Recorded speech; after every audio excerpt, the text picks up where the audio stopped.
तो news nation ने तमाम सबूत सीबीआई को सौंप दिए हैं। इसी पर हमारी बहस चल रही है। हमारे साथ विक्रम सिंह जी मौजूद हैं, जो कि बहुत ही डेकोरेटेड आईपीएस ऑफिसर हैं, डीजीपी रहे हैं उत्तर प्रदेश से। अब उनसे बात होगी जो सबूत हमने सौंपे हैं। सर, सबसे पहले आपसे जानना चाहूंगा, चश्मदीद ये कहता है, और मेरे साथ एक और शख्स जुड़ गए हैं, डॉक्टर रंजीत सिंह, जो कि एक फोरेंसिक एक्सपर्ट है, उनसे भी बात करेंगे।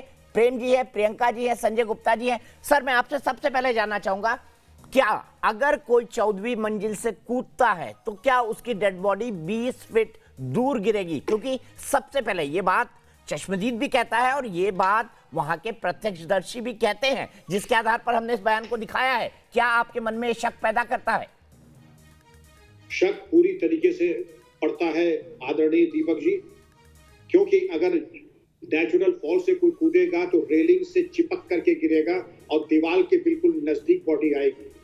अगर फेंका जाएगा तो ताकत के साथ फेंका जाएगा और एक ट्रैजेक्टरी बन जाएगी, और उस ट्रैजेक्टरी के अनुसार बॉडी दीवार से सटी हुई नहीं, उससे कुछ फासले पर जाएगी। एक डमी का अगर आप प्रैक्टिस कर ले और एक डमी के माध्यम से उसी वेट की दिशा साल्यान मृतक के वेट की, तो आपको खुद पता लग जाएगा कि बॉडी अपने आप गिरी थी या फेंकी गई थी।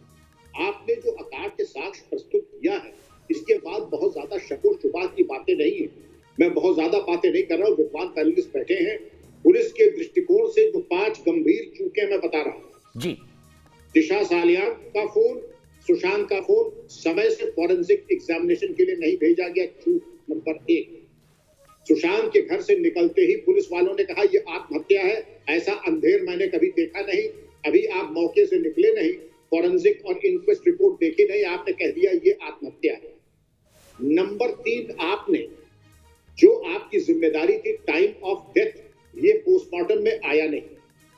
और ये सबसे पहले किसी भी पुलिस कार्यालय में जाएं तो आप देखेंगे डकैती, कत्ल और जो गंभीर हत्याएं होती हैं, आत्महत्या होती है, तो लाल बिंदियों से उसको निकाल देते हैं कि कब, किस समय और कितनी दूरी पे ये हुए।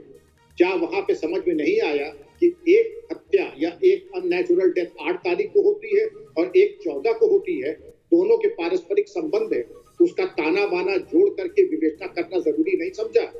निष्कर्ष प्रेम शुक्ला जी ने जो कहा है, जाहिर है किसी को बचाने की पूरी कोशिश चट्टान की तरफ खड़े होकर की जा रही है, जो कि काम पुलिस का नहीं है।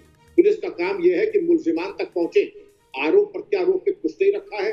आरोप तो तब लगेगा जब पुलिस आरोप पत्र देगी, लेकिन इन 5 सवालों का जवाब अगर मुंबई पुलिस अपनी प्रेस कॉन्फ्रेंस दे देती तो काफी खुलासा हो जाता, क्योंकि इनके सवाल के जो जवाब है वो इनके पास है ही नहीं उत्तर, क्योंकि ये इतनी बड़ी चूक है।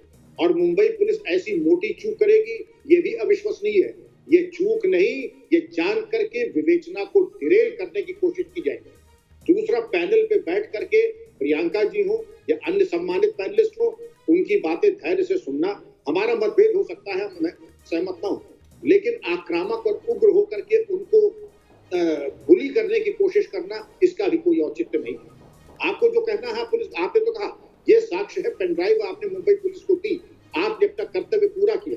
अगर हमारे खिलाफ अगर कोई बात है, सबूत आप पुलिस में देने के लिए स्वतंत्र हैं, लेकिन जो बातें मैंने आपके सामने दीपक जी प्रस्तुत की हैं, इसका अगर कोई जवाब ये काट हो तो जरा हमें बता दें। ठीक है विक्रम सिंह जी, एक बात मैं और पूछना चाहूंगा, संक्षेप में जवाब चाहूंगा, क्योंकि मुझे ब्रेक पे जाना है। ब्रेक के बाद मैं फिर आपके पास वापस आऊंगा। यहां पर जो 4 उसके सबसे नजदीकी दोस्त हैं, इंक्लूडिंग उसका होने वाला पति, ये चारों पिछले 101 दिन से गायब हैं। चारों को ट्रैक करने की कोशिश 1 महीने से लगातार की जा रही है। इन चारों को गायब होना क्या एक पुलिस अधिकारी के तौर पर आपके मन में संदेह पैदा करता है? अमेरिका में दीपक जी इसको कहते हैं एडमिशन ऑफ गिल्ट। अमेरिका में अगर यही हुआ था, उनके क्रिमिनल लॉ में यह है कि अगर कोई भूमिगत हो जाता है, it is admission of guilt. हमारे यहाँ ये कोशिश की जाती है कि उनको दस्तयाब करें, उनसे पूछताछ करें, लेकिन क्या मुंबई पुलिस इतनी नाकारा हो गई कि इन चारों को दस्तयाब नहीं कर पाई? ये तफ्तीश की भाषा है, दस्तयाब करना यानी उनको उपलब्ध कराना, विवेचक के सामने रखना और चारों को अलग अलग पूछना कि आपने क्या देखा, क्या किया। और चारों के जब अलग अलग बयानात आ जाते हैं तो उनका मिलान और फिर कलेक्टिव कस्टोडियल इंटरोगेशन होती है। ये तो आपने बिल्कुल छोड़ दिया दीपक जी, आप गंभीर नहीं है। आपका मतलब मुंबई पुलिस गंभीर ही नहीं है कि तफ्तीश की तह तक पहुंचे। किसको बचा रहे हैं, क्यों बचा रहे हैं, और जिनको बचा रहे अपनी अंतरात्मा से शाम को जरूर पूछे कि आप किस तरफ खड़े हैं। आज नहीं तो कल पाप बोध। ठीक है, मैं आपके पास आऊंगा सर। वेजाइनल स्वैब लेना लेकिन उसका इन्वेस्टिगेशन ना करना, विसरा लेना उसकी इन्वेस्टिगेशन ना करना और फाइल को क्लोज कर देना दिशा सालियान के केस में, यह भी सवाल खड़ा करता है। फोरेंसिक एक्सपर्ट रंजीत सिंह जी भी हमारे साथ है। डॉक्टर रंजीत सिंह, ब्रेक के लिए रुक रहा हूं, वापस आऊंगा। राकेश पांडे जी, संजय गुप्ता जी यहां मौजूद है।